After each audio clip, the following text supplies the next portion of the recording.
In diesem Video zeige ich euch, warum quietschen Bremsen ab und zu, selbst wenn die Belege neu sind. Warum quietschen diese also oder machen nicht so coole Geräusche.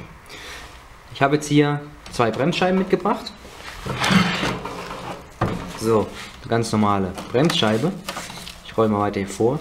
Und der Belag, der drückt ja hier drauf oder wird drauf gedrückt, sobald ihr bremst. So, jetzt haben wir in diesem Bereich hier, also genau hier an dieser Kante, eine Reibung. Ist diese Kante nicht abgeflacht, ja, also drückt genau waagerecht drauf, kann es zu Quietschgeräuschen kommen.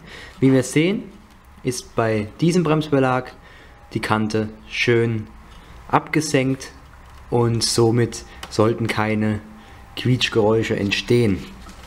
Jetzt als Beispiel einen anderen Bremsbelag. Gut, der ist jetzt von der Hinterachse. Hier haben wir zum Beispiel keinen abgeflachten Belag und hier kann es zu Quietschgeräuschen kommen. So, wie kann man Abhilfe schaffen, wenn es quietscht?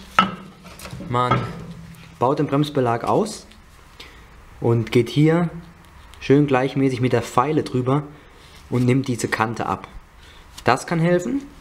Als zweitens kann man schauen, ob er vom Hersteller hier hinten am Träger diese Platte hat oder nicht. Falls diese nicht vorhanden ist, da spezielle Bremspaste, die hole ich mal. So. Von Würth heißt die jetzt Bremsschutz HT. Gibt es aber auch von jedem anderen Hersteller.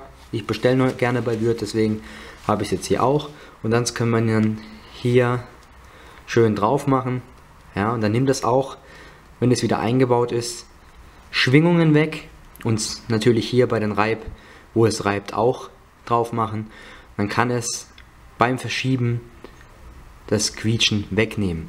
Wichtig ist, dass ihr damit nicht auf den Belag kommt. Das hier dürftet ihr also nicht machen. Wichtig nur auf den Träger, so dass es auch nicht auf die Bremsscheibe kommt. Sonst kann eine verminderte Bremswirkung die Ursache sein oder die Auswirkung.